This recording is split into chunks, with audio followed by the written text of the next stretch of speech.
Attention all viewers, the program you are about to watch, Searching for Sasquatch, is for entertainment purposes.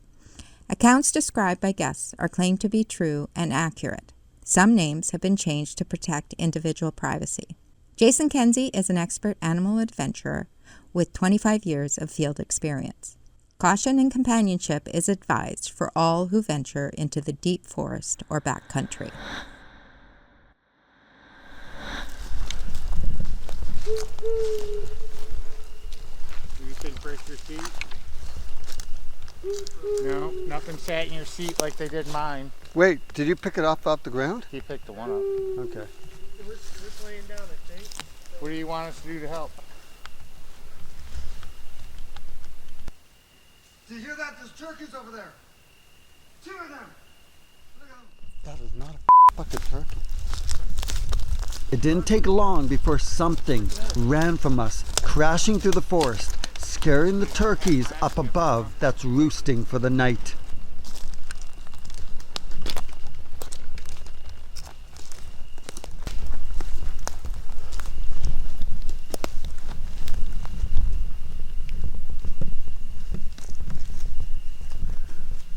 There's something running through the forest. Lots of turkey. A bunch of them up there in the trees. Oh, there's a whole bunch of turkeys up there. I'm just one of the turkeys. Before I began my investigations into the lure of Bigfoot, I traveled the world meeting people who live with the most amazing animals. The dynamics that surround these forest giants is very complex. Wow, this is so cool. As a skeptic, I'm on a mission, an adventure of a lifetime, to find evidence that if these Bigfoot creatures are real, I can once and for all put my doubts aside and share with the world that that sound of that simple crack in the forest may not just be a chipmunk. My name is Jason Kenzie. These are my chronicles into searching for Sasquatch.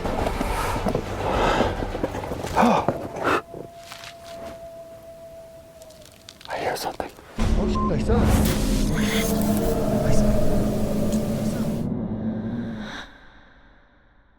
Kentucky has a rich history of paranormal and Bigfoot sightings. The state is known for the beast of LBL, land between the lakes, a creature described as a Bigfoot with wolf-like features. Additionally, Kentucky has had numerous UFO sightings, including a notable incident near Fort Knox in 1948. The Kentucky Bigfoot Research Organization has investigated over 500 credible Bigfoot sightings in the state. The Mammoth Cave system of central Kentucky is also a hotspot for Bigfoot activity. These phenomena have made Kentucky a focal point for enthusiasts and researchers alike.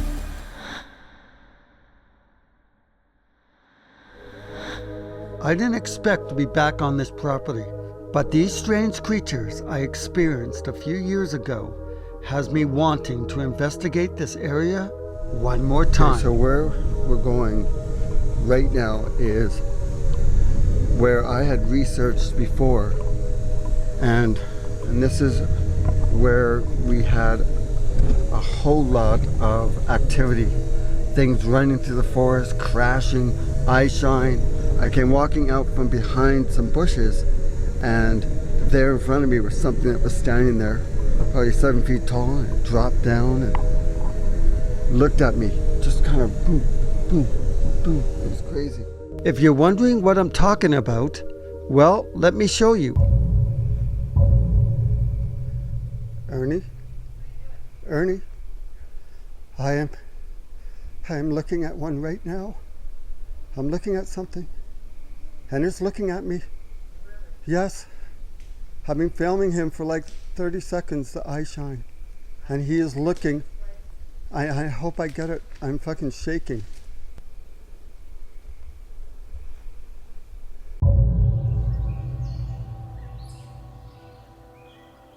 The unnerving part about putting up this tent is knowing that in just a few hours, We are going to be spending the night here. Oh, right. That was so smooth. So smooth. So we're going to put the tent here, and then in the night, we're going to come back and we're going to climb that hill.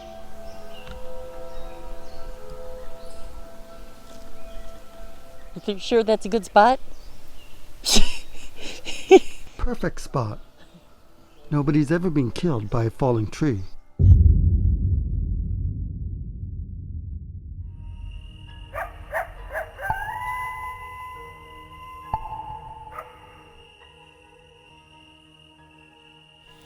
I have a Bluetooth speaker, and I have some incredible audio of some unknown creatures roaring in the forest that was caught in Minnesota.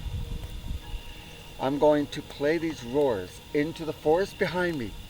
Let's see if I can get a response.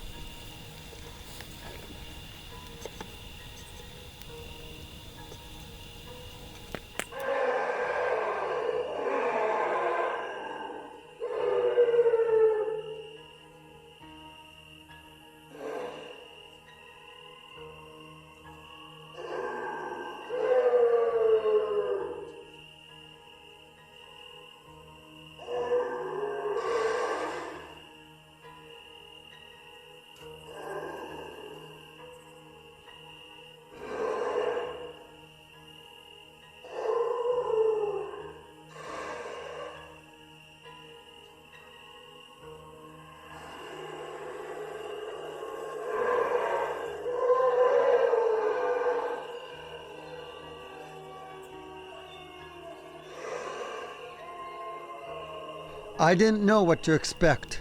I wasn't sure if I was going to get a response. My concern is going back into the woods and confronting my fears. This time, I may have just told them off. It's a good thing I brought my bodyguards with me. And I can also outrun them if I have to. The dangers of doing this is the fact that I have no idea what whatever these things are saying. So they could be saying something terrible, like, I don't know, you peed on my log and I'm gonna hunt you down. We don't know. It doesn't sound happy. So for all I know, I've just off the Bigfoot creatures that are watching us from the darkness. I mean, that is, if they do truly exist. Do you think break your seat? No, nothing sat in your seat like they did mine. Wait, did you pick it off the ground? He picked the one up. Okay. It didn't take long before something ran from us, crashing through the forest, scaring the turkeys up above that's roosting for the night. I only want to be your friend. That is not a turkey. Run, check it out. They don't have rats yet, that's not buck spike.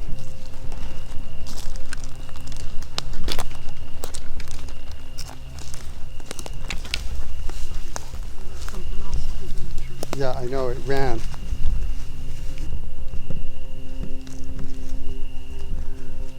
There's something running through the forest. Lots of turkey.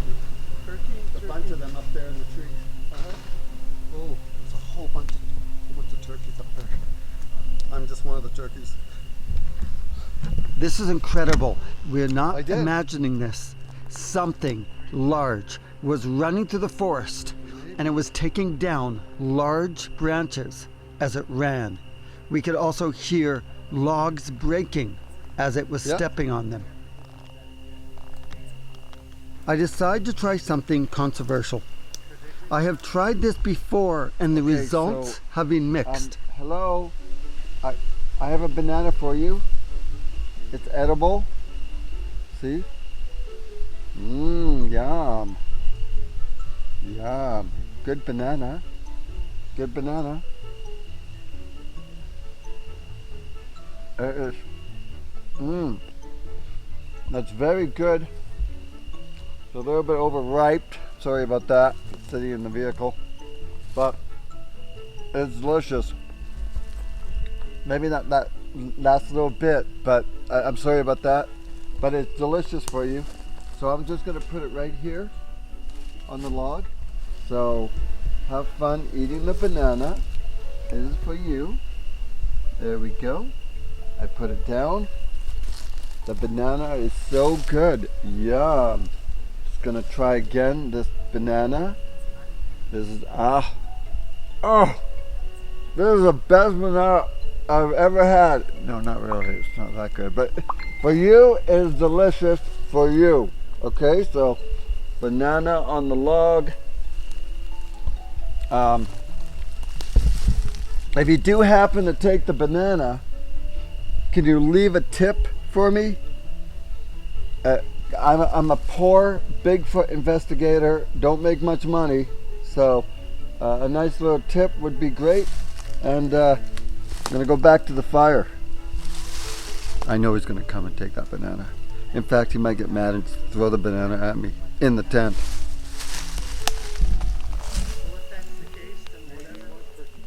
Maybe.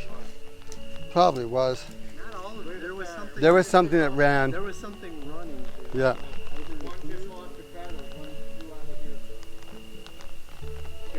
Yeah, I see that. Yeah. So here's the thing. If there is something that's here,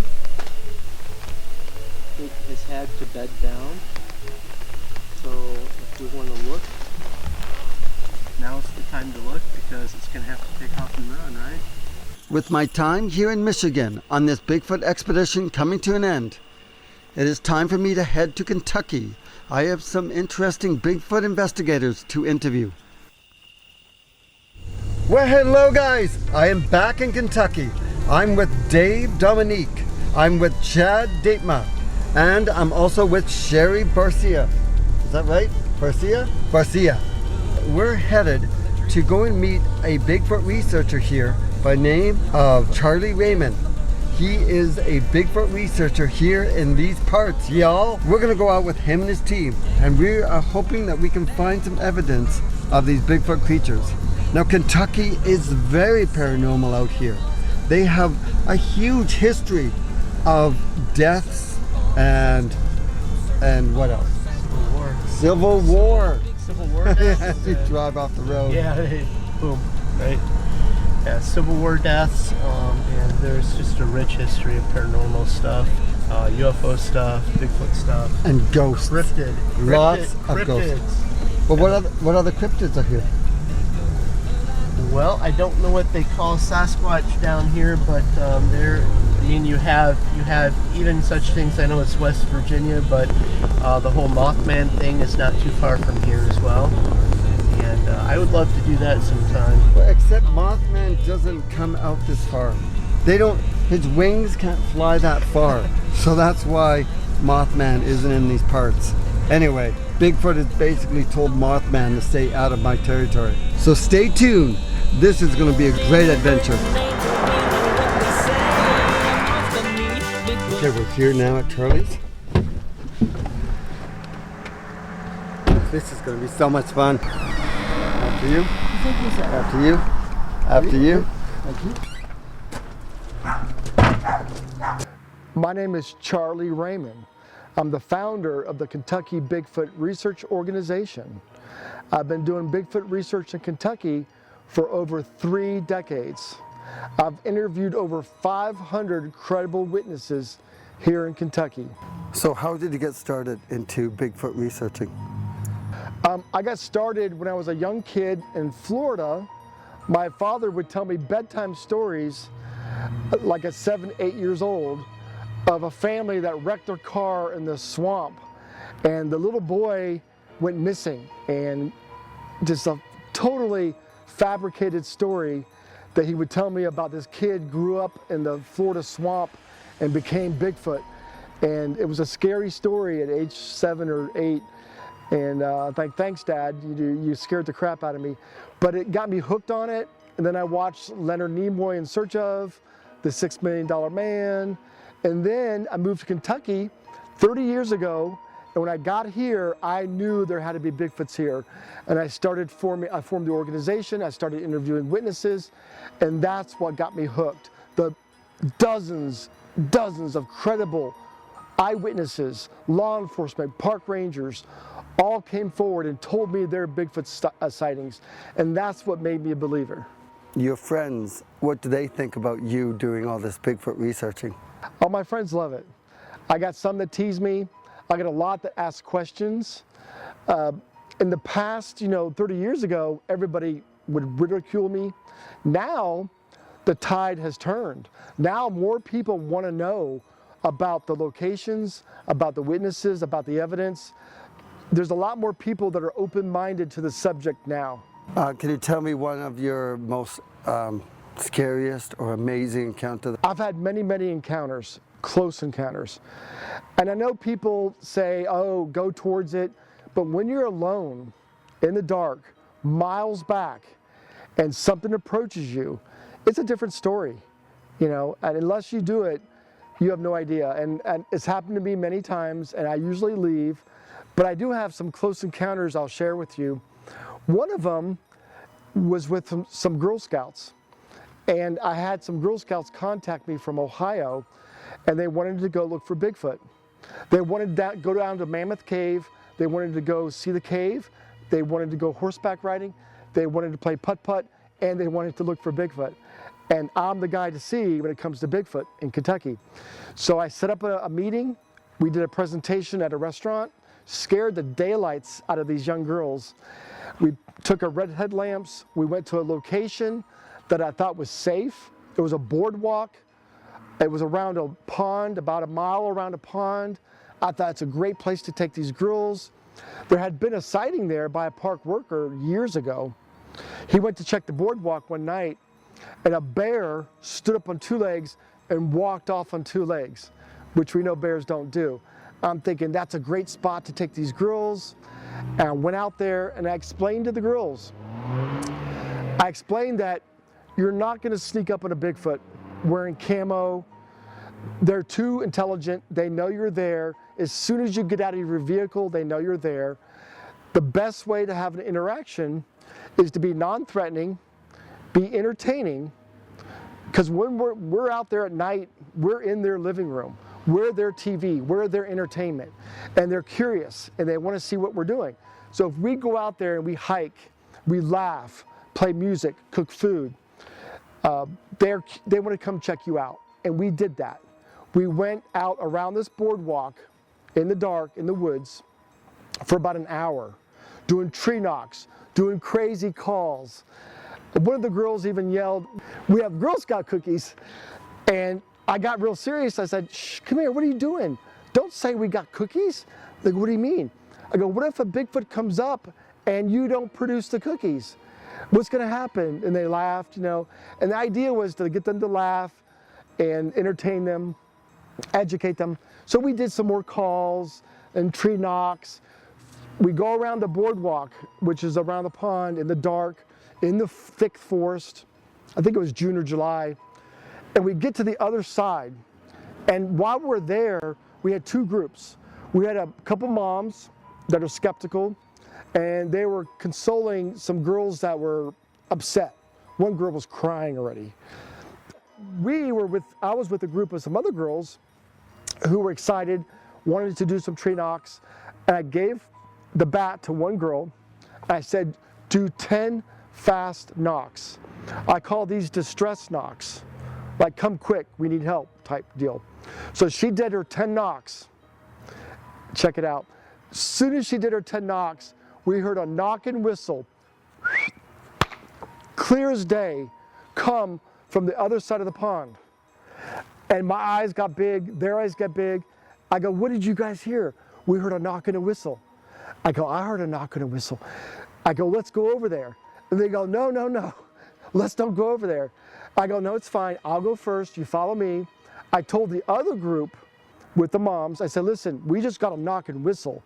We're gonna go over there. There's not many animals, as we know, that will knock and whistle. So we go over there, and they're right up on my rear end. They're like up on my back, they're scared. We walk all the way around the boardwalk, and we get to the other side, and we're there for a few minutes, and one of the moms said she thought she saw eye shine, but it was towards the parking lot. So I said, well, let me go look, you guys stay here. And back then I had a little cheap thermal thing that hooked to my phone. I put it on my phone and I walked down.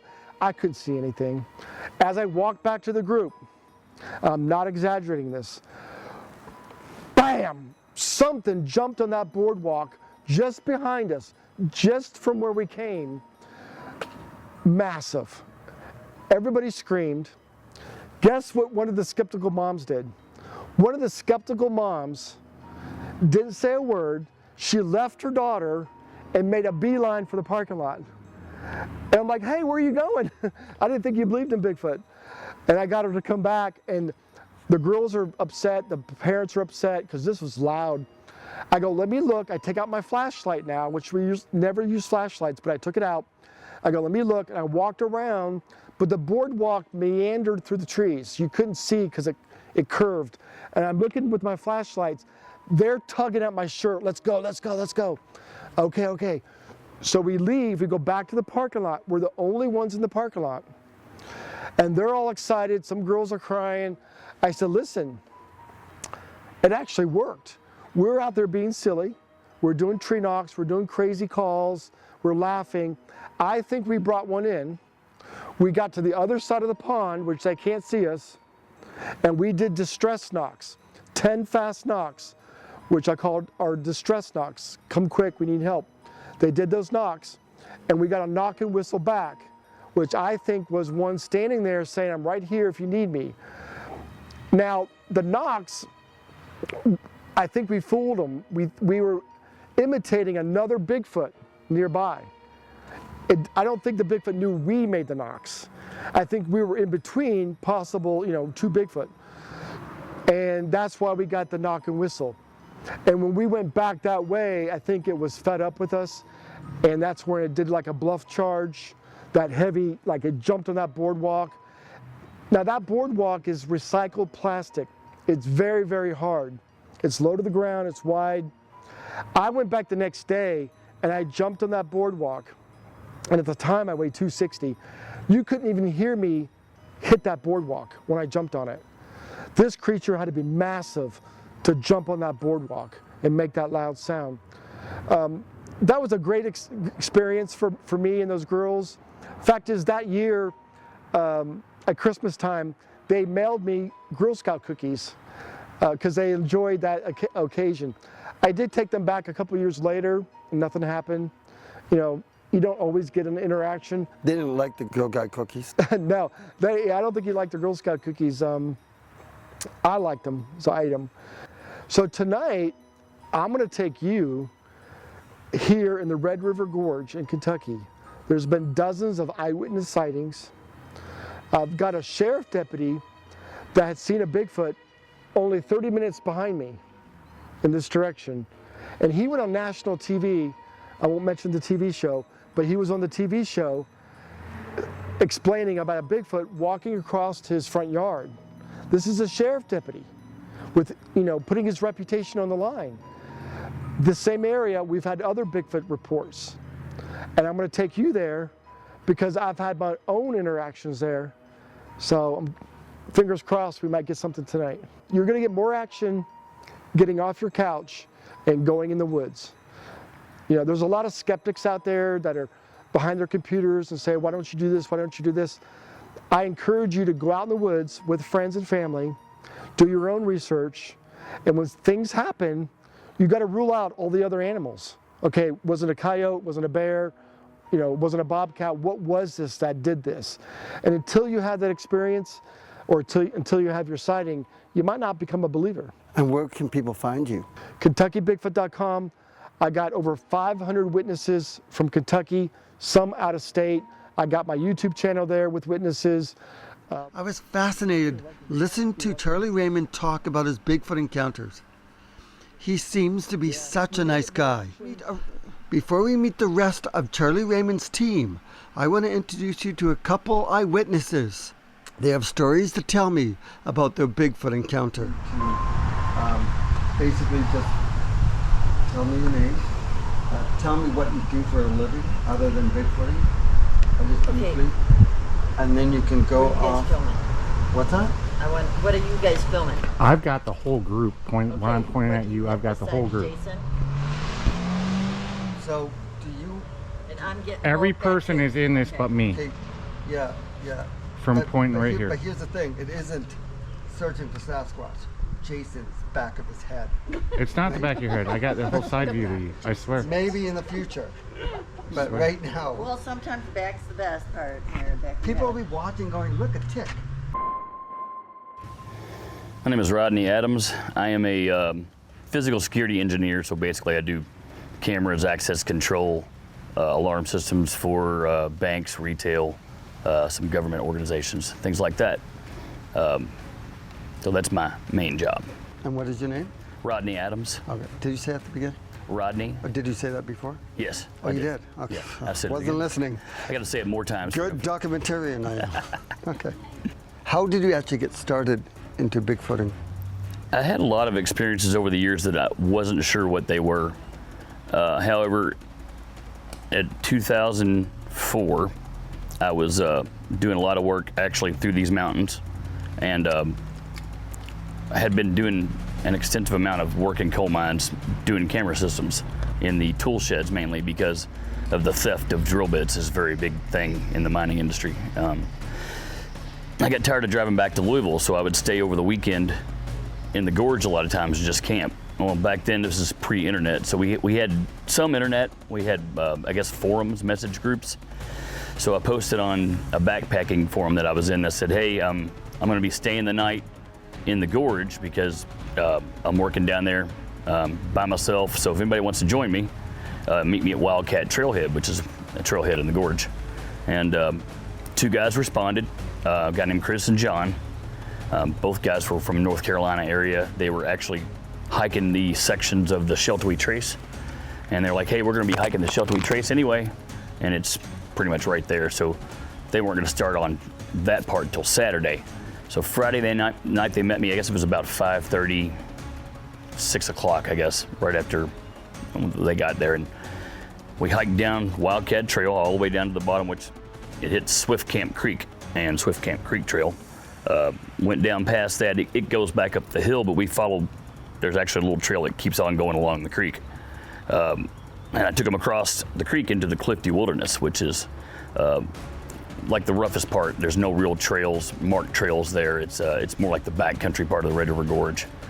And there was a spot there where a stream was coming out, and it had a nice little waterfall and just looked like the perfect camping spot. So that's where we set up. And this was in Kentucky. This was here. It was actually maybe 30 miles from here, tops. Are we going there? I don't know if we can get in there with the amount of rain we've had. You have to cross the creek to get to that spot, but we can get close to it. We can get to Wildcat Trail for sure. So hopefully the Sasquatches will, come from that one spot over into the new spot. Yeah, they might. They might go, hey, it's Rodney. Let's go torment him some more. So basically what happened was we get in there and it's, down in those gullies, it gets dark fairly early. So the main thing I wanted to do is get camp set up, get some food done, and get that out of the way before dark. Because it's just not fun to set up in the dark, and we all know that.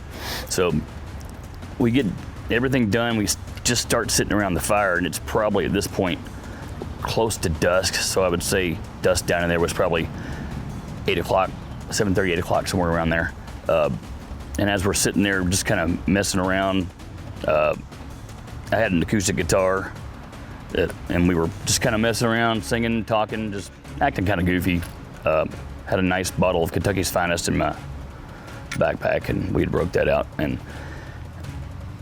I guess the noise, what we were doing, it attracted them. And the first thing we saw was a object comes flying over my head, and it splashes right in the water. I'm pretty sure that was a rock. I didn't quite see it. All I heard was a flash. So that kind of caught me off guard. And then we kind of blew it off like, oh, maybe something rolled down the hill and went into the water. And then probably 15 minutes later, another rock comes flying through the woods, and it hits the ground and rolls right up to my feet. And I actually grabbed it and looked at it, and you could see that it had been pulled out of the mud. It was like dirty on the bottom. So something had thrown that at me. And at that point we're like, oh, somebody's messing with us maybe. And then kind of just went about our business and sat there some more, and I guess it was probably maybe 15 minutes after that, a big stick comes flying, and you can see it just flipping through the trees, and it comes right at us. And actually, at that point, I was a little perturbed and screamed some expletives in the woods. I picked the stick back up and I threw it back in the direction, and I yelled, "Hey, you something, stop that," basically to give you the censored version. And when I did that, immediately I heard a vocalization, like a kind of a loud roar, and wow, it kind of caught me off guard. I wasn't ready for that. Until that point, I was convinced there was somebody up there, even though we couldn't see anybody and there was no evidence anybody was there. The two guys that had came in, they were relatively, I guess, novices to the outdoors, and they were quite unnerved by that experience. And they were like, "Well, what do you think that was?" And I said, "Well, Chipmunk. I don't think it's human." I said, "Honestly, it sounds like a Bigfoot," which they didn't want to hear that at all. But they were like, you got Bigfoot in here?" I'm like, yeah. I mean, there's been reports. I had really never thought about all the things that I had experienced as a Boy Scout, and when I worked as a camp counselor, I had numerous episodes like that, and just blew it off as people were doing it. Somebody was messing with us or whatever. Anyway, as the dark settled in, it escalated. So, and I think basically these are scare tactics. What they're trying to get you out of their area. So it at some point right after the dark came, it ran down the hill, and it sounded like just this huge, like a bull running through a bunch of saplings. You could just hear them snapping and breaking, and it gets down, I would say roughly 50 or 60 feet from where I'm at, and it makes another vocalization, like a real low guttural growl. I mean, you could feel it in your body. But I couldn't see it. I have a flashlight. I'm looking all through the woods. I don't see anything. But that's so dense in there. That's not really unexpected. Now, were you scared? Oh, I mean, I was definitely on edge. I wasn't terrified because I've been in the woods my whole life, and I've pretty much dealt with a lot of things. But I was definitely in the adrenaline phase. My blood was pumping pretty good. And I didn't have any weapons at the time. I didn't really carry anything with me other than a walking stick, and I had a machete. And, what am I going to do? Run up to it and chop at it? Like using a little pick or something. Something larger than me, I was probably in trouble, but I figured, I couldn't leave out of there. It was too dark. We had to cross the creek and go back up the hill, or tear down all of our gear. I didn't want to abandon my gear. So, pretty much made the decision, because it came up, should we leave? And I was like, I'm not coming out here in the dark. It's not safe. So we decided to stay overnight. And when that one vocalized, right after dark, when it ran down the hill, it vocalized, something returned vocals from back across the creek from where we were at, and it sounded like there was a third one from over on another ridge. So I knew there was more than one in the area, but I couldn't really tell exactly. Yeah. So did you physically see the creature? Not at that point. Now later on, it kept doing things like this, little vocalizations and grunts, and threw a few more objects. And then somewhere around 10 o'clock, it was almost like it went away. So we thought, no, it's gone. And they were in the tent. I decided I'm going to stay up because I was already wide awake. I said, I'll just stay up and just kind of keep the fire going for a while. Because the more fire you got, the less chance of other creatures coming around. So finally, I had done that for a couple of hours, relatively uneventful. I decided to get in my tent. And at that time, I was still using a tent because I was young and the ground didn't hurt me as bad as it does now. And I wasn't really sleeping, just kind of laying there, kind of half one eye asleep. And I heard a few other things. I started to hear this clanking sound, and I said, you know, the raccoons have got my cookware because I always take my pots and I take them down to the water and scrub them out with rocks and soak them so I don't have to worry about it drying up in there and being hard to clean the next day. So I unzip my tent and I get this big, you know, those big old 9-volt battery lights they used to have. Got that out and I clicked it on and I see this dark object, creature of some kind, and I was convinced it was a bear because it was actually down, hunched over. And when I hit it with the flashlight, it stood up. And I followed it with the flashlight. I hit it in the face, and it went, just kind of through the pans, and it took off running up the side of the hill, back up kind of where it was from, where it had came from originally, I guess. We ran up that direction, but the speed it moved was way faster than I expected something that large to move.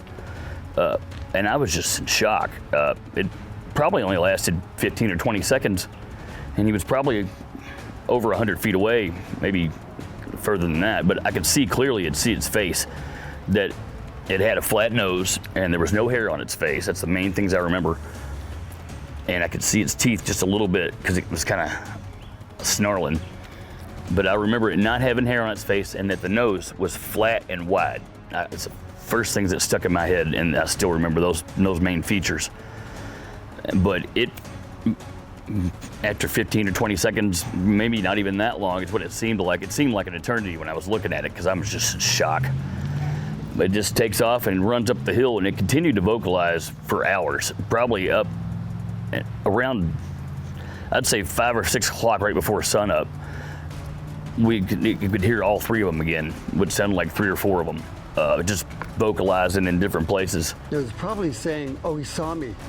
Pretty much. Like, hey, let's kill him. As soon as the sun comes up, we're going to rip his arms off. That's kind of what I was thinking. But So did you get out of there? I went back to sleep. No, I never really slept. I went back in the tent and laid back down, waiting for the first break of sun so I could see my way out of there. And I guess I had dozed off for a little bit. When I woke up, the other 2 guys were gone. Their tent was gone. I thought they had left me. Well, they hadn't left me totally, because they didn't want to go out by themselves. What they'd done was packed up all the gear, crossed the creek, and they were standing on the trail waiting for me. So I wake up and I'm like, oh, these guys left, and I scream, "Hey!" And I hear them. They're like, "We're over here. We're just waiting for you to get up." They did not want to be in that spot, but they didn't want to go all the way back up. So they were waiting across the creek where they felt safe. And I joined them. We went back out of there. The next night I was supposed to camp in the same place. I did not. I slept in my vehicle in the parking lot of Wildcat Trailhead. And I've never been back into that exact spot since then because it's kind of, I'm kind of afraid to. I do want to go. I plan on going sometime this year to go back in that same spot. I have had a few other experiences in the gorge since then, but never saw them like that. So you are a true believer that these Bigfoot creatures are real? Oh yeah, absolutely. Yeah, I know they are. Just the things I've heard and the smells and pieces of hair that we found and turned in for people to study. I want you to look into that camera and I want you to say that. I'm a believer. I 100%, actually, I know they're real. There's no doubt in my mind. Now, what they are and it is a different story. I don't believe they are what people want them to be. So we'll just kind of leave it at that. I don't think they are a missing physical link between us and something else. Take 205. He's terrible at his job. Could not get nothing right. Hey, this is Rodney Adams. This is a print I found in Trimble County. Actually, my daughter located this print across the street from my former house. My partner at the time, Thomas Shea, is the one who helped me cast this. He's one of the best casters that I know. All his casts come out really well. He actually casted this one and casted the one that Jason was holding up in one of his pictures recently. That was a copy of one of Tom Shea's casts. Either we call that one Goliath, but I was present when he also casted that one. So this came out of Trimble County, Kentucky, which is North Kentucky, south of Madison, Indiana. So after he found that Goliath, you went back with him to cast it. Yeah, we were there when he found the track. We were actually camping out that night and found it that next morning. He went down that early that morning and casted there. There was actually 2 that he casted. There was a third track, but it was not a full good enough cast, so he didn't try to bother with that one. And I believe Charlie has the other one. So he said that he saw it. It stood up, or it was standing in front of him. That night, before he found it, was there activity? Was there hoops or any sounds or anything? And that one, I don't know if he saw Goliath that night, but about a week prior to that, we had a bunch of activity on that same property right on the edge of that fence line, which is probably only 50 or 100 yards from where these prints were found, or from where that Goliath print was found. This one was actually about 6 miles from there, but we think there's maybe a clan of certain Bigfoot that roam that area. By the size of it, they're actually big Bigfoot. Yeah, they're quite large. I would say from the size of this, it was probably well over 10 feet, at least. Before I introduce you to the rest of Charlie's team members, Charlie is excited for me to check out one of his locations where many unexplained sounds and eyewitness reports have come out of. Did rock clacks and got a loud knock back. Right here, right? One day my dog and I, we parked, the gate was locked, it was flooded, and we come down this road and clear as day rock knock, bam. Right when I was talking to my dog, I heard birds squawking. Yeah. I said, Whiskey, do you hear those birds? And then bam. Really? Yeah, like right down this road here. Yeah. But I interviewed 2 witnesses down the road here, had sightings. Rodney's isn't far from here. Another gentleman had a sighting. And then 2 different people, unrelated, had rocks thrown at them. We did a rock clack. It's on my YouTube. Right on the ridge above us like this, bam. Right after she did 3 rock clacks. And physically, where were you? Right down this road. Down there. Yeah, right down there. So right now, we're at the spot where we're going to, see if we can find any activity. We're going to do some wood knocks, maybe some howls. And right over here, we're going to cross the river and go into the forest. And we won't go too far, but hopefully back there, away from, because there's a lot of smells of human here, but over there, maybe not. What do you think? Yeah, I don't want to smell human. That's bad. I want to smell Bigfoot because they put off an odor. Yeah. Sulfur, wet dog. I want to smell that. Yeah. So we're going to take lots of mud and we're just going to smother it all over him so he doesn't smell like human. He doesn't know I'm going to do this, okay? So don't tell him. Can you imagine? Okay, let's get all smothered. How about up. the women? Can we do that to the women? Put them in mud? Yeah, we'll put them all in mud. And Come on. What kind of show is this? this is the best Bigfoot show ever. I have driven to the beautiful state of Kentucky to talk to the locals about possible Bigfoot sightings. I have met up with Charlie Raymond and his research group as we wait for the sun to set and the moon to show itself. I would like to introduce you to James. His Bigfoot encounter is interesting. Okay, James, I hope you're ready. 3, 2, 1, action.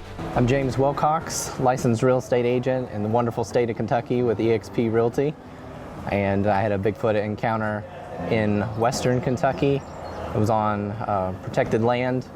Basically, I had always been interested in animals and Bigfoot and mysteries and stuff, and went off to college, kind of wavered from that hobby a little bit, but once I got out, got my own house and everything, life kind of sets in and it's like, I can do anything I want to now. I'm an adult, so I decided to go out with some people. I'd never met them before. They were holding like a small little meetup expedition on that land, and so I met them at a barbecue place. They were super nice. We went out in the afternoon, probably 2 or 3 o'clock. We get on location. It has an older building there that was a former church, and it had a small game trail behind there that they were going to take some people through. We were going single file through that trail, and it was full sun. I used to take a little bit of amateur nature photography, so I was lining up some shots with my DSLR camera, and at the time we were not that far away from the building or a road as well, and I happened to be lining up a shot for a picture, and I looked off to my left and I had a humanoid fully black figure step out from behind a tree, take one full step and another half a step, and then it was behind another tree at that point. Were you scared? I was not scared, so it was very quick, about a second and a half, but I had a very full, clear shot of it, broad daylight, maybe 25, 50 yards, haven't really measured it, but probably closer to the 25-yard range, best guess. If I hadn't have been looking where I was looking at the time, I would have never seen it, never heard anything, but I definitely saw it step out, completely black. Couldn't see any facial features at that distance or anything, and it was looking where it was going, and it had its hand reached out like it was going to grab the tree of the direction it was going in, and the other hand was behind it, kind of cupped a little bit. So I would always kind of been a believer, but what I saw was not how I probably pictured Sasquatch at the time. Most people would maybe picture something more gorilla-like, more bulky, very similar to the Patterson-Gimlin film. My subject was definitely more chimpanzee, like bulk up top that you could tell, but very slender, almost sickly looking a little bit, very long arms and legs, but definitely bulk kind of more in the shoulder area. Did you try to go into that area to see how tall it was? I've been back a couple of times. Don't have a really good estimate on the size. I wouldn't say it was huge by any means, but it could be a little in the human range / large human range, just best guess. So at the time, saw the figure, stopped, and tried to walk a little bit further. And at that point, other trees start to kind of block the view of where it had stepped to. Went back, same deal, and then the person that was behind me asked me if I had seen something. And I was like, I don't know, maybe. So we went on a little bit further. Not even, probably 30 seconds later, the guy leading the group was like, let's do a knock. Very classic Bigfoot thing to do. He did 3 knocks and almost immediately got a home run knock. And still to this day, I've been out for over a decade now. Had plenty of encounters and stuff, and still probably in my top 5 best knocks I've ever heard. That one was so loud you could almost feel it in your chest. It was very close, but it did feel like it came from that same general direction. So that's very convincing. And now you're in a group. What is the group called? Yeah, so I am one of the researchers for the KBRO, the Kentucky Bigfoot Research Organization. Charlie Raymond is head of the KBRO, been doing it a very long time. Very nice guy, very knowledgeable, very willing to talk to people and definitely collect reports. I praise somebody that's willing to go out and give people time, because it's not always easy for people to talk about those types of scenarios that they might be put in that are possible Sasquatch. He's definitely always willing to at least listen to them, and we have a great social media channel if you ever want to check it out. Yeah. Well, that's cool. So can you tell the camera or the viewers what you told me earlier about, you know, knocking out Charlie and taking his spot as the leader of the group? I guess I'm being groomed to take over Charlie when he falls off the Red River Gorge. We got those knocks, which is pretty impressive, and then go on a little bit further, not very far. There is a dry creek bed there. Sometimes it has water, sometimes it doesn't. That time it did not, and there were definitely tracks in that area as well. I casted one of them. Another member of that group also casted one. That one didn't come out super well, but there was definitely a track line of some sort there. So having something like that happen when you don't know the other people that you're with, I was definitely pretty skeptical of maybe I was being hoaxed or anything like that, but nothing else ever happened after that. No one jumped out, tried to scare you or anything like that, so I felt like that was very convincing. Now that I know those people really well, they would never do that. Also, I just never saw where that figure went once it went behind the other tree anyway, either, so. So what is your expertise in the group? Probably doing a lot of help with the expeditions that we run. I'm usually a speaker sometimes at those. I do mostly historical stories and try to give people more information on those, background information that they didn't know. now you know the rest of the story type of thing. And I feel like those type of historical stories can be very compelling. That's nice. In my Bigfoot group, I'm the expert at running.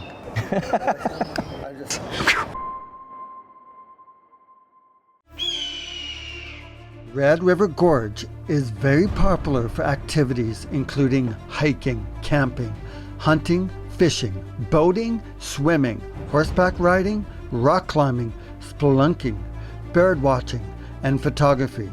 This beautiful place is part of the Daniel Boone National Forest, which contains an estimated 500 miles of trails, rugged terrain made of sandstone cliffs and exposed limestone rock faces. This trail network is larger than any other national forest in Kentucky. More importantly, it is home to a great variety of wildlife, including hawks, owls, hummingbirds, deer, foxes, black bears, and 2 venomous snakes, the copperhead and the timber rattlesnake. It is also home to several endangered species: the Indiana bat, the Virginia big-eared bat, the red cockaded woodpecker, and the white-haired goldenrod, which is only found in Red River Gorge. And of course, some people believe it is also home to a creature of lore, a monstrous cryptid that locals call Bigfoot. All right, since we just got here, let's announce our presence with some knocks. You ready? Yep.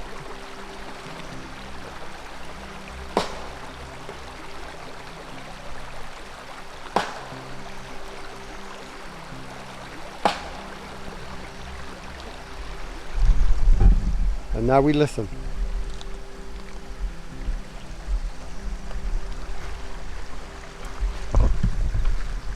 You can't really hear anything over this water. Yeah, not yet. We did some knocks. Now let's make a vocal.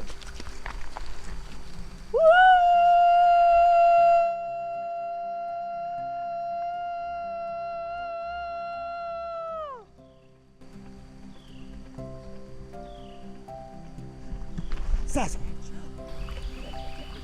Go for it.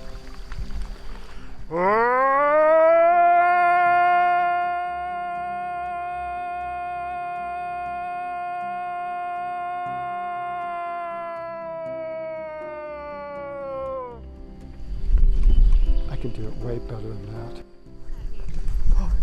We may have found some tracks. Ironically, I was surprised to see that there were tracks left behind by something. There's toes, 2 spots. I mean, it could be people, but there's some toes and small toes. Whiskey, grab the dog, please. Do you see him down there? Yeah, I see him. Put your laser on him. So you got that one where it's just a ball this way, and then you got After studying the tracks a little closer, There's another one here. we walked away from them inconclusive, still not sure if they were made by a large hairy cryptid. And with no plaster of Paris to cast them, we moved on looking for any more evidence and waiting for nightfall. Now I think it is time for me to introduce you to the rest of Charlie's team. Hi, my name is Tiffany Mack. Hi, my name is Brent. My name's Terry Thomas. I am a ufologist, I guess you could say. I have a podcast called Universal Secrets, and it is mostly on UFO topics. So the newest term is UAP, unidentified aerial phenomenon. So I have spent most of my professional career as a podcaster. And I am part of the KBRO. I've been Sasquatching with Charlie for about a decade now. I've always been into the Bigfoot lore. My dad and I on Sundays used to watch every show possible about Bigfoot, so that's what we did. And then I guess it was in 2011, I was on my way, I'm a pilot, and I was on my way up to Seattle. What kind of pilot are you? I'm an airline pilot. Is it 747s? MD-11. What is that? MD-11 is the one after the DC-10. It's the coolest airplane in the world, 3 engines, 1 on the tail. Oh, okay, now I know. No, I have no idea what that is. And first got interested in Bigfoot, and I think it was 67. I was like 14 years old, saw an Argosy magazine. Always loved the mystery and stuff science can't explain.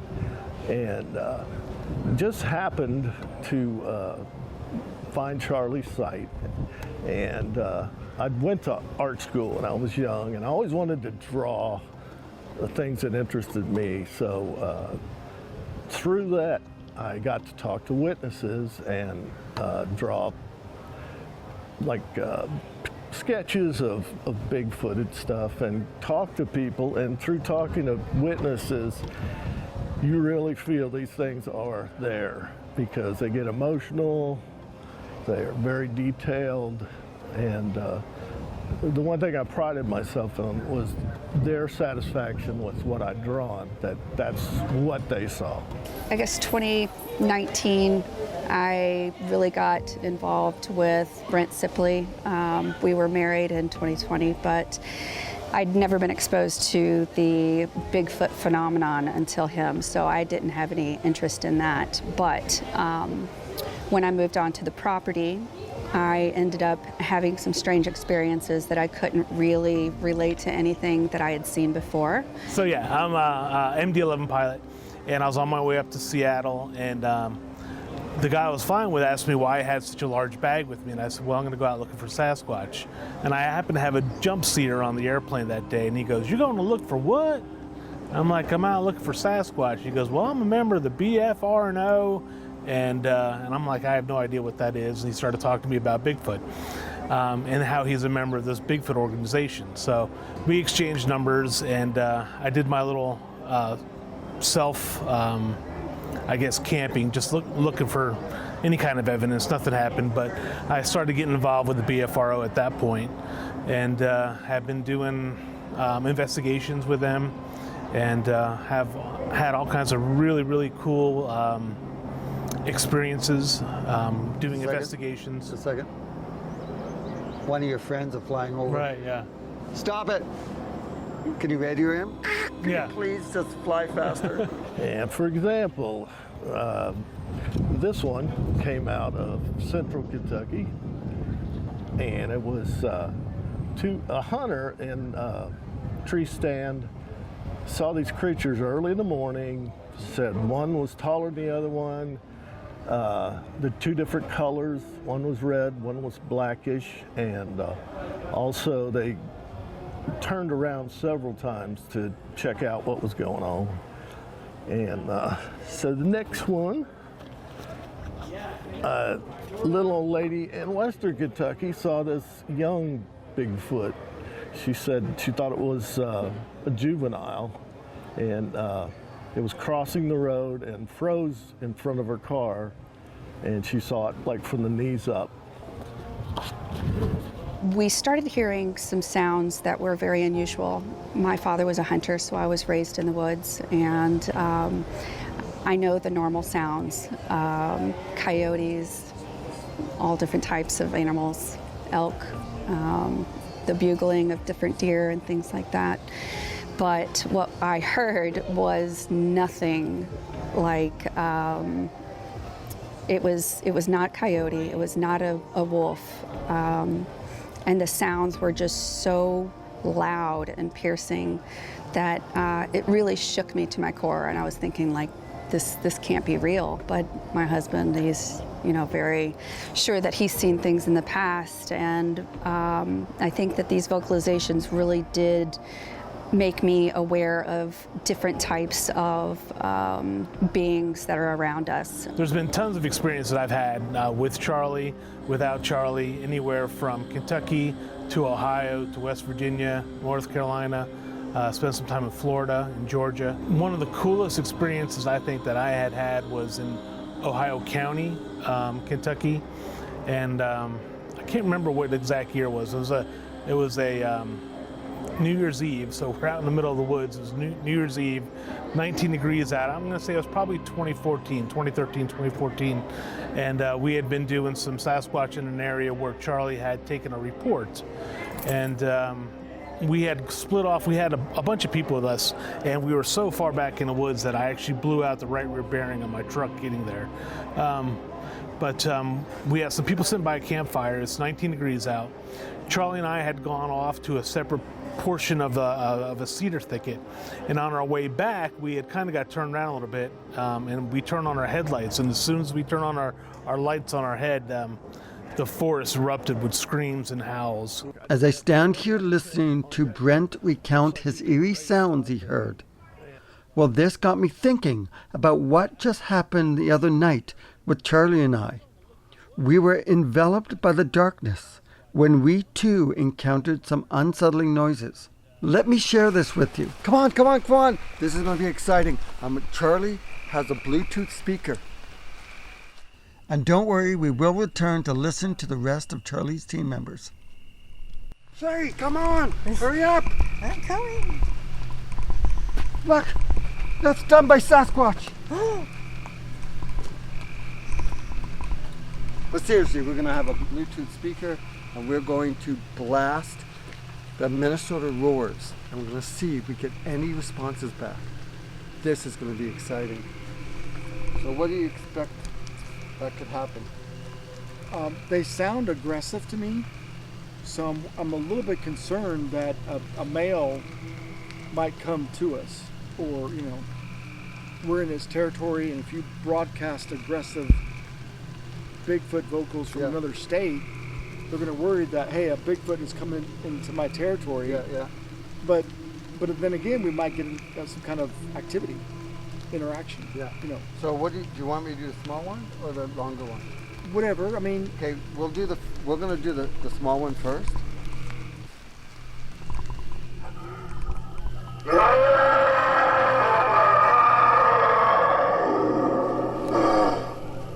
Wow.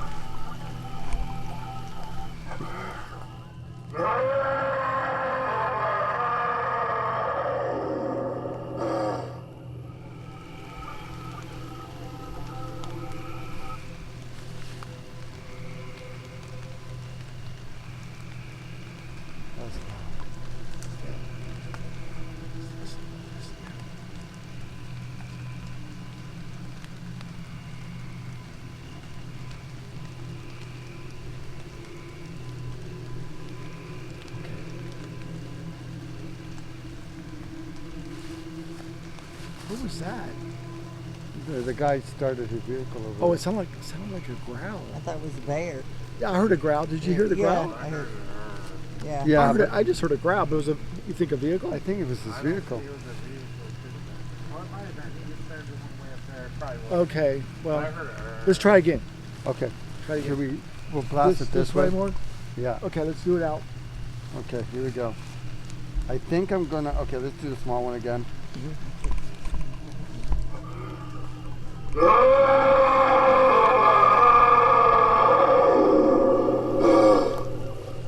I bet that scared the guy over there Yeah, he left. after we played it. This is a very aggressive vocal we're doing. So you're scared? I'm worried that you're bringing a big male.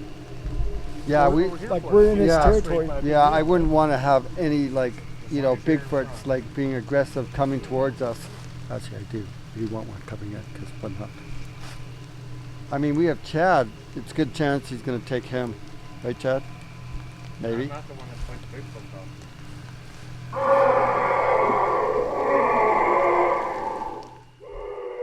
Putting all the fun and games to the side, the sounds that came out of the forest next.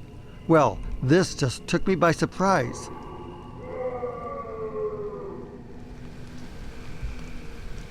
Tell me you guys heard that. What? See ya. Sorry for scaring you. Did you hear that knock? Yeah. Did you guys hear that I heard knock? that knock. Yes, we did. Did you hear the... Yes, Yeah. too. Or is that him running over rocks? I don't know, but that was pretty good, though. No, That sounded like Maybe two it was him knocks. running over rocks. The first one did for sure. that was two. The that second wasn't one- Anybody running over a rock. I just heard two legit knocks. Yeah, it was two knocks. Nobody running over a rock. Now, I can't say that those knocks are from a big, giant, hairy cryptid, but they did come out of the darkness on cue. What do you guys think? Let's listen to those knocks one more time. See ya. Sorry for scaring you. Did you hear that knock? Did you guys hear that knock? I heard that knock. Yes, we did.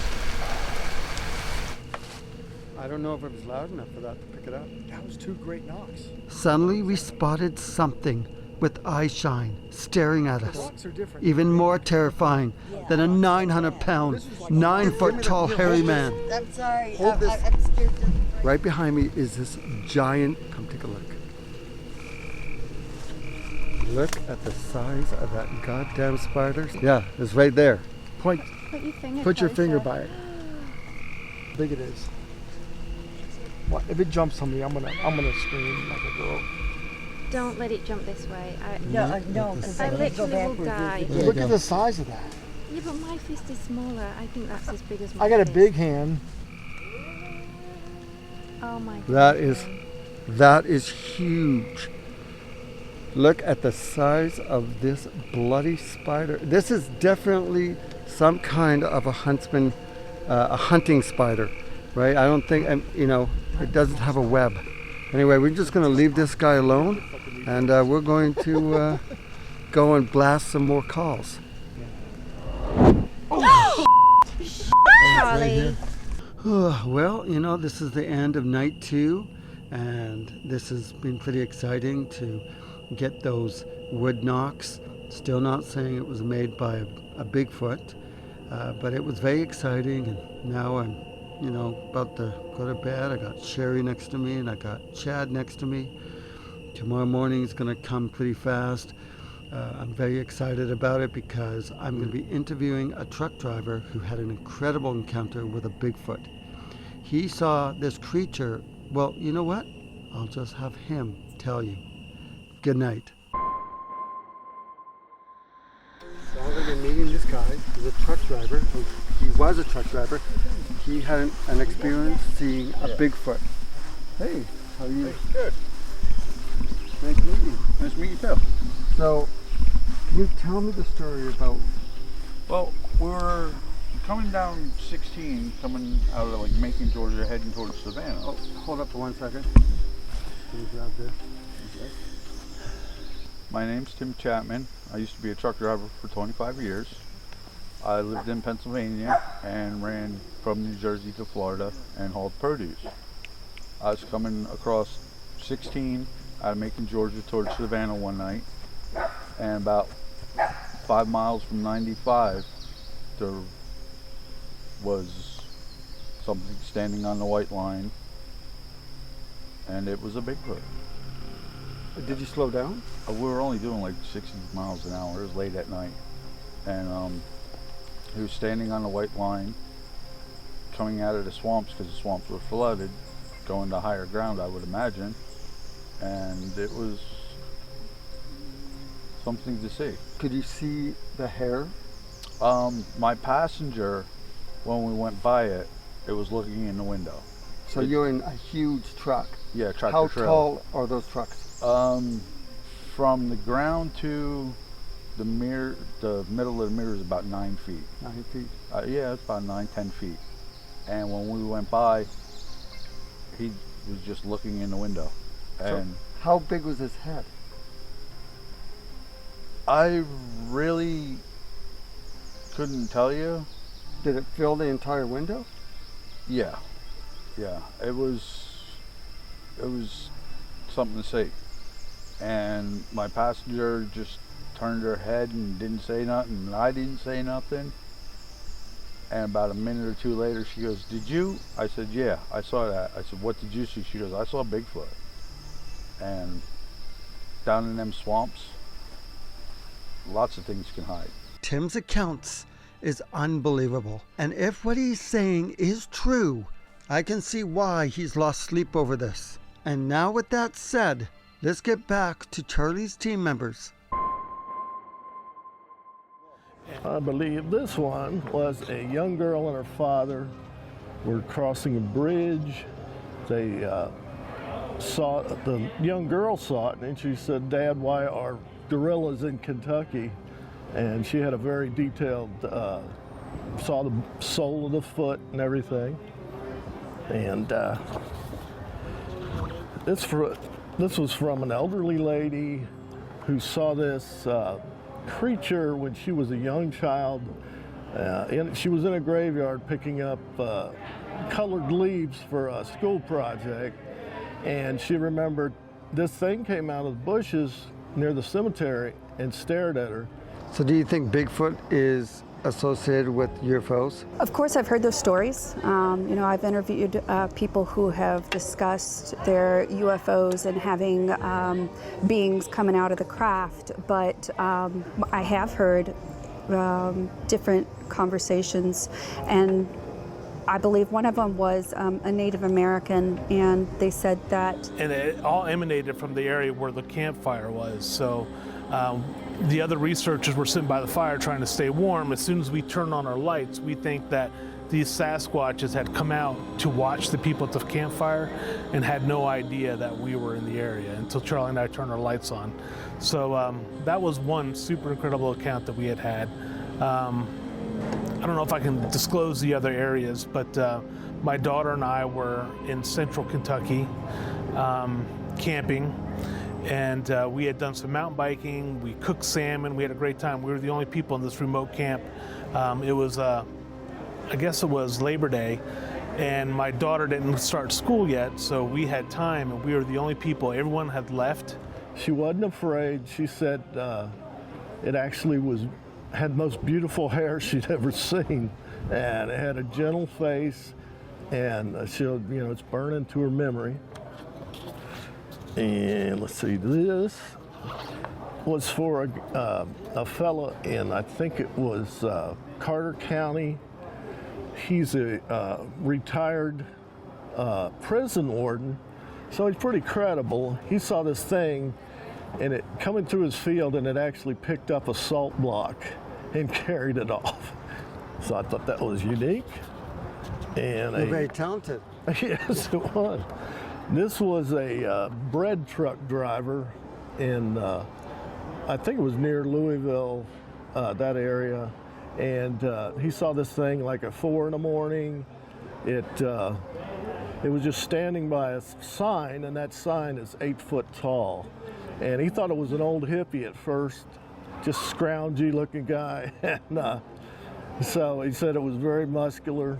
That is just part of their mythology, that these beings are communicating with us, and they may be working with or be the the animal, the worker bee for them.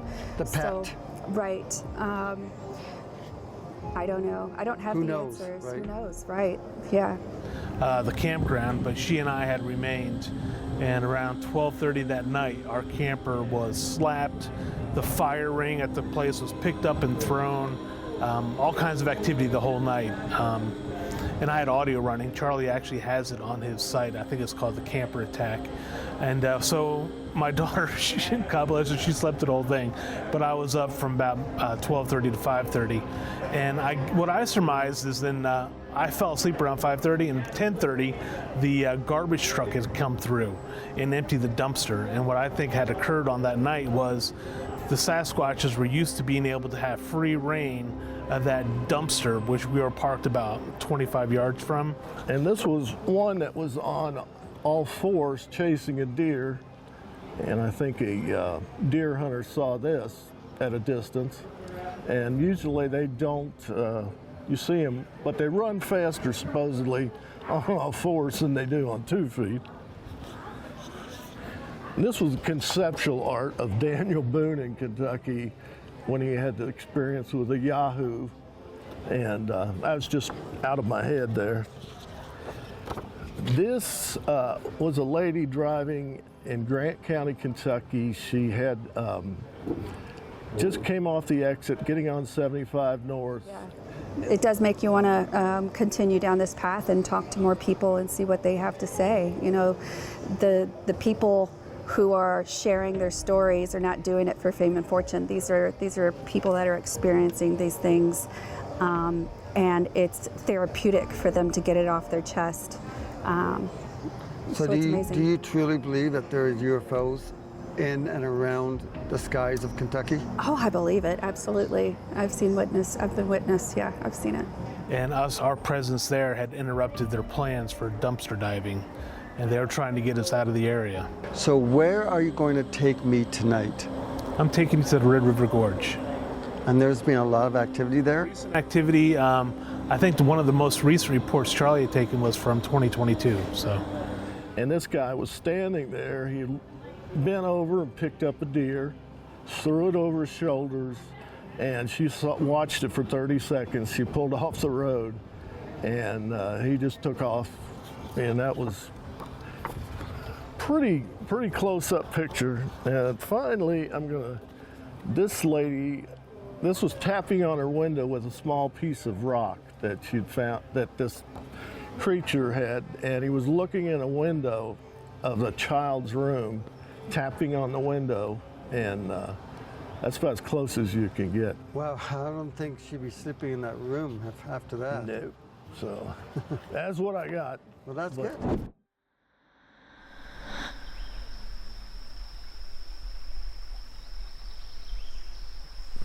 So do you want to explain what you're doing while you're walking over there? Yeah, we're going to put up a game camera. And we know they know game cameras. They can see the IR. They can sense the EMF. They can smell maybe the petroleum in the plastic. They can see them. I've got pictures of a deer looking in my game camera. A Bigfoot's smarter than a deer. But we still put them up. And the reason I still put them up, we're hoping to catch one on a bad day. Right? Not thinking, chasing a buck, chasing a mate. You know, they make mistakes too, right? So let's put up a camera and we get the $1 million shot. We're gonna go back here. It's nice to find places where there's creeks, because the creek will kind of block some of the sound. Plus, creeks and where there's a game trail, there's an intersection from a creek and a game trail. That's a good spot. So this is a pretty good area right here. If we set this stuff up, I'm going to put the camera over there. Jim, will you make a spot here with the food, like clear out a spot there for the food? Here, give me some of those little... You going to eat them? No. No. Don't eat the bait. No, but I'll take some of these because you can put some, almost like a trail. Yeah. We'll do that, and then, let's see. Here, hold my thing. Oh. I'll make this big tree. So we're going to do it here. You want to call the dog over? What do you want to do? Yeah. So it's hard to hide them. We've tried different ways to hide them. It doesn't matter. You know, Bigfoots, they know they're there most of the time. But again, we're hoping to catch one on a bad day. So we're going to put it around this big tree here if I can do it. I'm going to need probably help because, okay.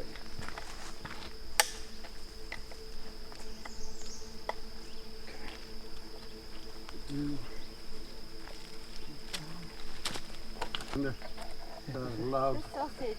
some sausage. Oh, the dog found Did the it. dog eat it? No, right here, over here.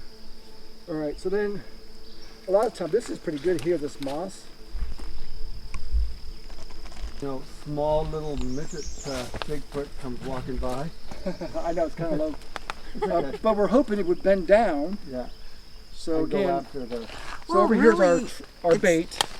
And we have this bobblehead, which that's pretty intriguing for a Bigfoot, right? There we go. Trap is set. Listen to those bullfrogs. It's amazing. So we're just going over here to see if we can do some wood knocks. Try not to get eaten by any of the bullfrogs. Okay, ready? Okay, watch. This usually gets the coyotes going. Oh my god. Stuff in my hair. All right, hold on. It's a branch. Ready?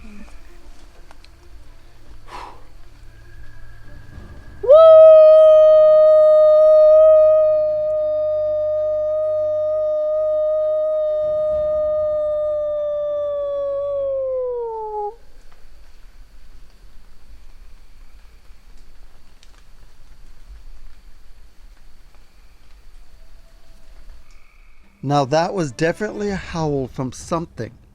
It didn't sound like a coyote, maybe another human, possibly maybe a Bigfoot.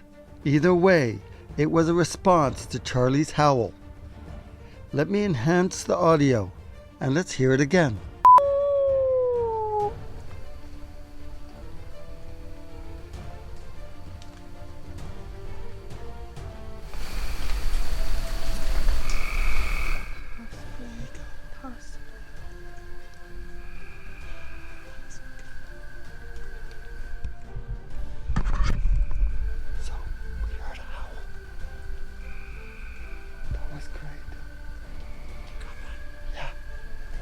Something held back. If it were a coyote, though, it would have kept going, right? That was a howl back. That's what I'm saying. It was like No, that wasn't an howl. I don't think it was an howl. different- That was a howl back, a short howl. yeah, but it wasn't like a coyote yip back or anything. No. Coyotes, yep. Yeah. Right before Yeah. they Do howl. another Yeah. one and I'll do a knock. Okay. Okay. All right. You want me to do a knock first? Here, I'll do the coyote. You do the howl. Okay, you do Yeah. it. Okay, hold on. Tiffany, you do that. You do the knock after or before? Whatever you want me to do. Okay, you ready? Okay. After she does it, you do the knock. Okay, go ahead. Oh!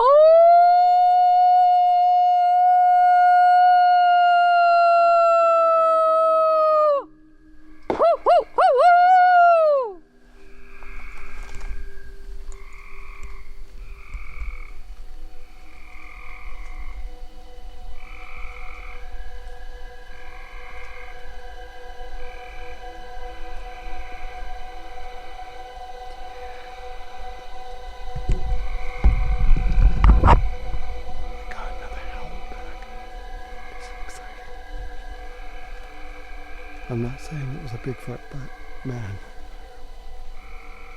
was it a coyote?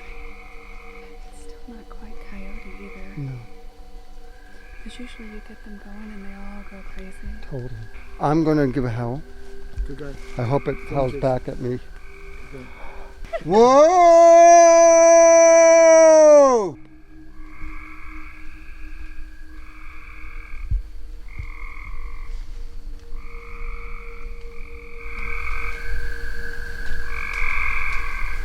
Hi, Charlie. That was a person. You go. It came from the same first direction. Yeah. Did you hear it though? I did. I heard it. Yes. That was a howl back. There's nobody over there. No, if it was human, they'd probably do it more and more. Right. You think that person would keep doing that? You got one back, Chad or Jason? Why do you keep calling her Chad? Because I talk to Chad all the time, and I keep thinking, I look like a Chad. I know. I'm just You as got tall. one. You got Yeah. a reply back. Okay, let's see if I can That was get cool. one. After we did a couple more howls and with no responses, we decided to head back to camp to regroup and to change into lighter clothes. We are going to head over to the other side of the river where we believe the howls came Yeah, from. there's no way you're not going to get wet. Don't try to save yourself. Stay in the safe ground, just get your feet wet. Don't try to save yourself on the rocks. Just run for it. Don't twist the line. Run for it. All right. My feet are wet. Damn. All right. So what are we gonna Yeah, do here? get that, Jason. So You got it? here's- You got it all? All right. Are we sitting the female by herself? No, we're going to just go in. Okay, one more crossing, guys. One more crossing. You guys go. You guys go first. Jim will go next. Watch them fall down. Bill. Okay, there we go. Hang on.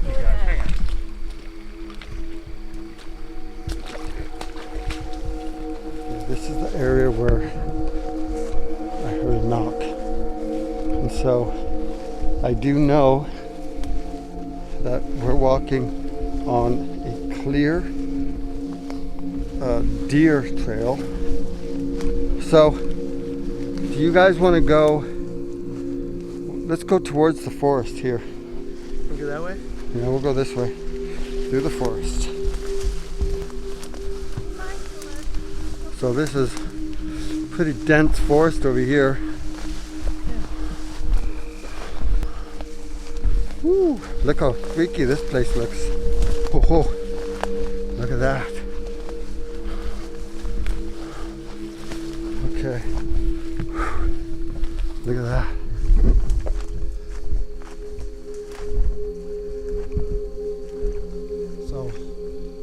Here is a tree structure that is clearly made by humans.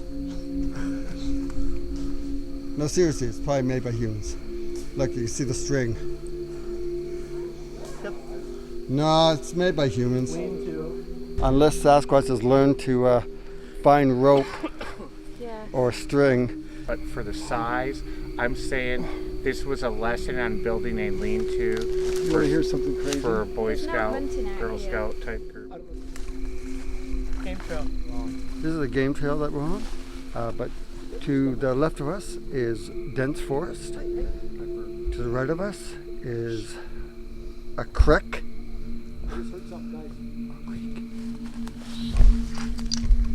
I just heard a growl to our right. Well, that might be a good entry point right here. Is that clear? Yeah. Come on, guys.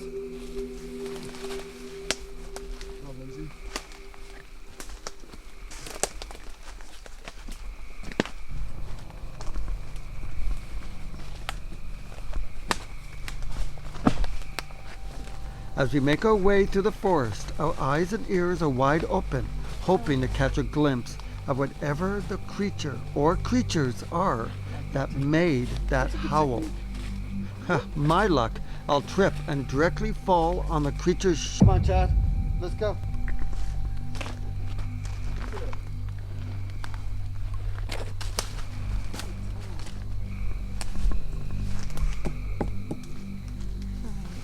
We're going to do a wood knock, and we've had great success with 3 knocks in general in getting a response. So I'm going to do 3, but recently somebody also mentioned to me that they'd had success with doing 3, waiting a moment and then doing a follow-up 1 knock. So I'm going to try that. Okay, just a second. Before you hit that spot that you're about to hit, there's a spider web right there. So you might want to do this one right there. I don't want to wake any You don't spiders want up. any spiders to fall on you. No. Actually, I'm being selfish. You don't want them falling on me. Well, you could film it. That'd make for great camera. Okay, so 3 and 1.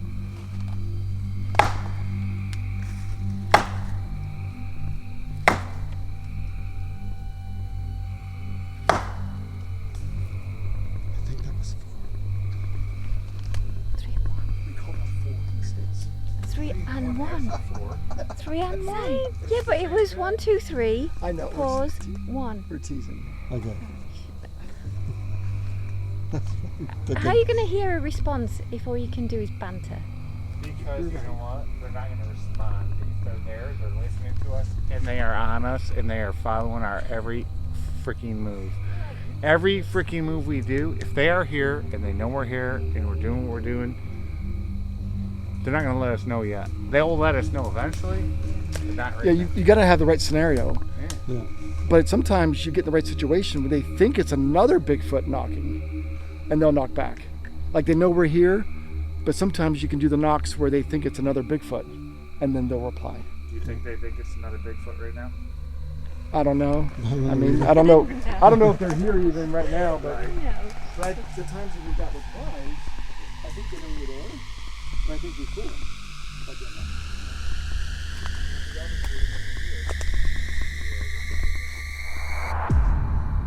Wait. Hey, David, did you do this? Did you jam these in the log?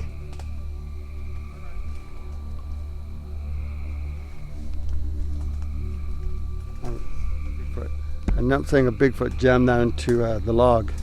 So there's It's back here as well. but definitely Bigfoot. Right here.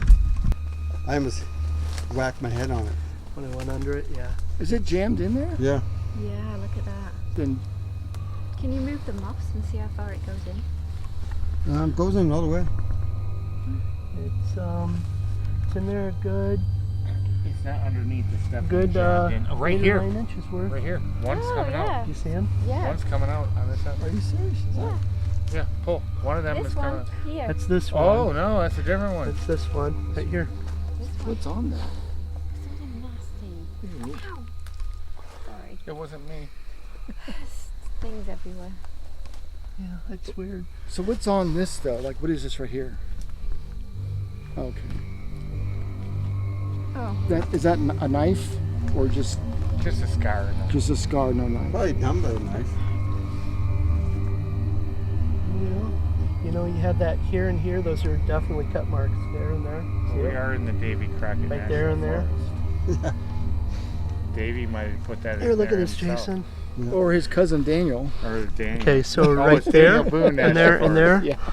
they're all sharp okay. cut marks. Are you so- from what? Are you from I'm Michigan? from Michigan. That Yeah, explains yeah. a lot. And right here as well. 1, 2, 3, 4. No, Yeah. it looks like somebody Yeah, somebody initialed cut it. So Well, yeah, but man-made. yeah, well, except for one thing, maybe Bigfoot picked it up and jammed it in there. I mean, it was it was Bit of cut by rage. someone, and then just left on the floor. Great, the skeptic now says Bigfoot Well, you would- did it. Well, I'm just saying, like, Um, just because it's like the cuts are man-made, Mm-hmm. like. Okay, I'll I've show said you. it all Watch. along, they Cut, will cut, cut, take- cut, cut. Okay, I'm done with them. Throwing it They here. will take Big cut monster, wood. come along. Oh, look at this. Right. I've said it all along. They will take cut wood and they will use it in their structures. If there's a piece of wood they want to use. Why not? Okay, so this is a centipede. They're quite harmless. As you can see, it's peeing all over me. They secrete this fluid, almost like a skunk, to deter any predator that's trying to eat it. It makes it taste delicious. Now they have over 2,455 legs. 56, sorry, this one is 56. So, and I lied. I have no idea how many legs these damn things have, but it's still lots. So I'm going to put this back over here. I'm going to show you my hand. I'll show you, okay, stick. Okay, I just killed the millipede. So, see? I don't know if you can actually see this, Yeah, it's yellow. but Is it dead? no, I'm gonna kill it. I almost believed you on the leg count. No, but they have over like 1,500 legs. Yeah. I just don't know exactly how many legs they Jason. have, but Lick your fingers. no, they taste $2. terrible. $2. $10. We're up to 10. We're up to 10. $10. Take it all off. Take it. I'm just gonna take it all off. I want my $10. Okay, we have to be serious. Almost serious. Okay, I'm gonna do howl. Okay. Now we're getting serious. Yeah. I want to make sure I don't wake up that centipede.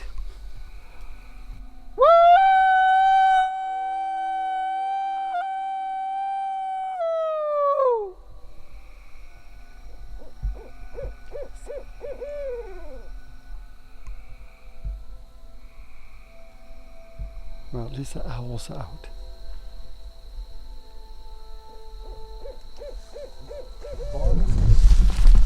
Barred owls will sound just like Bigfoot calls. Like barred owls make like a monkey call. And the first time I heard a barred owl in Kentucky 30 years ago, I recorded it and I thought I had the best Bigfoot vocal.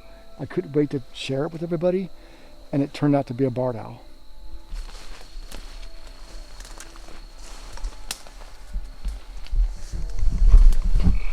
So we're trying to find our way out of the forest now. Hopefully we don't fall into the river.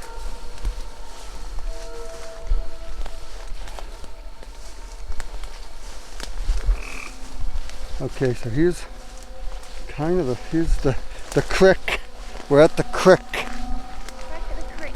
Back at the creek. So there's some water here. Watch where I step. It's very muddy here. No. But how did you get over, Chad? He swam. Is that where we came out?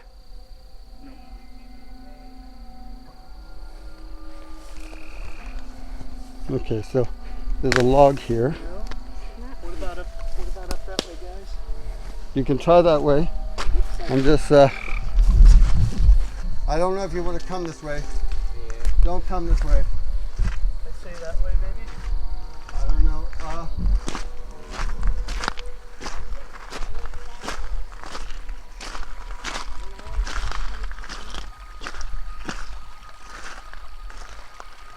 No way to get across without getting wet. Yeah. Did he just walk through the water?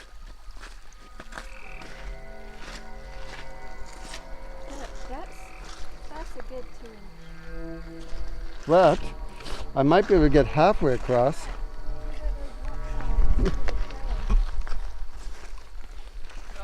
It's very slippery right here. Okay, you know what? Screw it. I'm just going across. I'm going across. I'm going across. I'm going across. Going across. Oh. All right. I'm pretty sure that she's going in the water. I'm not going to be the one to go in.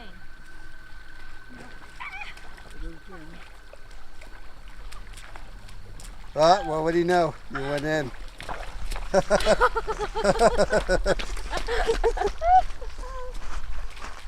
Yeah, just go commando, guys.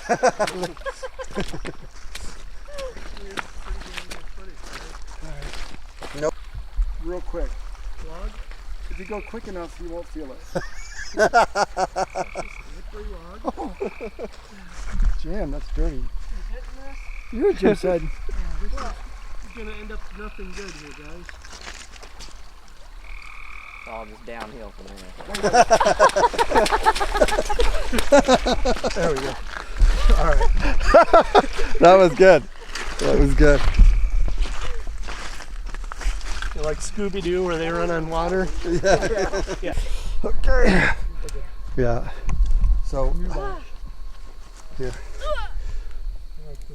Thank you. Somebody got their finger up. Okay. You got my hand. My time here in Kentucky has been incredibly rewarding. Hanging out with Charlie Raymond and his team of Bigfoot researchers has been truly exciting. Are there giants roaming these forests? I wish I had answers.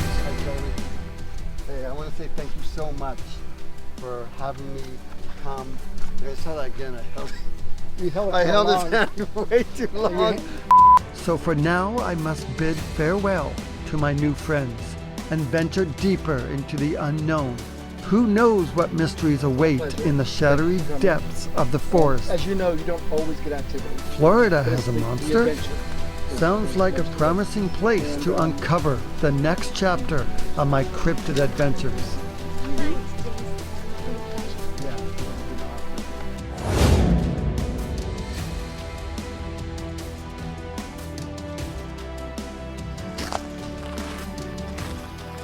With every expedition I undertake, I gain deeper insights into these reclusive creatures. But I must say, my greatest challenge isn't trying to make contact with these creatures. It is to overcome my own fears. So stay tuned, because the hunt is far from over.